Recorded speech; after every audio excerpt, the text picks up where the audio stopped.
This is our mother in Taft. We chose her as a model of the value of zeal of service because her role transcends mere duty. She embraces it with love. Not only does she keep a student safe, but she is also a very loving and devoted mother. She expresses zeal of service not only through her actions, but also through her very being. She always strives to be kind and positive, which becomes contagious. Through her, we learn that true service extends beyond tasks. It resides in the essence of who we are and how we choose to interact with the world around us. So ate, ano ang naging inspiration mo upang makapasok sa puwersang pangseguridad? Sa akin, para sa anak ko na nag-aaral, kasi wala na akong asawa na tutulong sa akin para sa kinabukasan niya. Nandiyan na anak mo ate? 21. Matanda na. Ano niya ngayon? Anong course niya? Second year college na siya sa PLM. PLN. So, Ang course niya is NCAP. Ansha? That's nice. So, ano ang kasalukuyang nag-uudyok sa iyo na ituloy ang iyong pagtrabaho?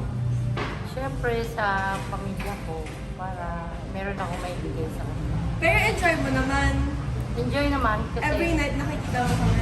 Yes, kasi marami mga estudyante dito na mababait. Anong top thing na enjoy mo sa trabaho mo? Yun nga, yung mga nakatira dito na mababait. Sino yun? Kagaya ikaw. Yung ibang mga honors na lagi naka-smile, siyempre pag binabati mo. Paano sa palagay mo ang iyong trabaho, ang pagiging nasa security force ay nagkaroon ng epekto sa iyong buhay? Maaaring kabilang dito ang mga halaga or pananaw.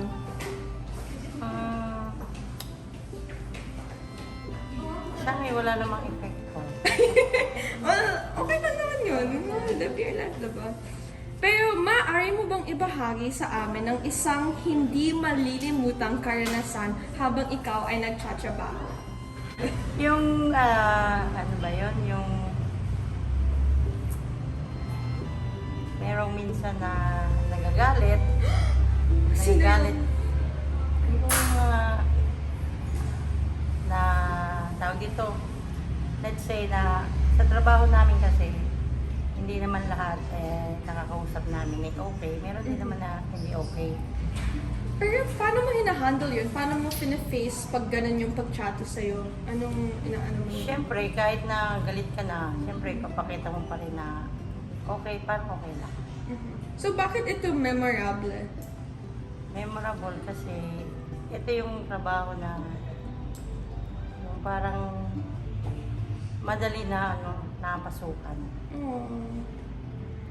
Anong payo ang may ibibigay mo sa mga taong gustong magkaroon ng positibong epekto sa komunidad ngunit hindi alam kung saan magsisimula?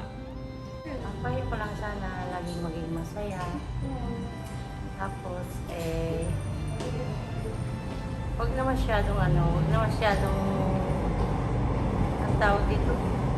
Kahit negative. Kahit na maraming problema, patuloy pa rin yung buhay.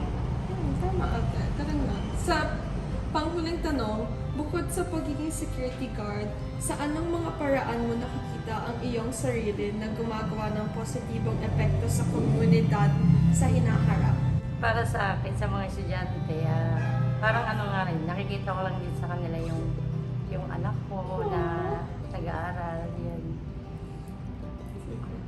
Well, salamat sa paglalaan ng oras mo ate upang sagutin yung interview. Thank you, Thank you ate. very much din.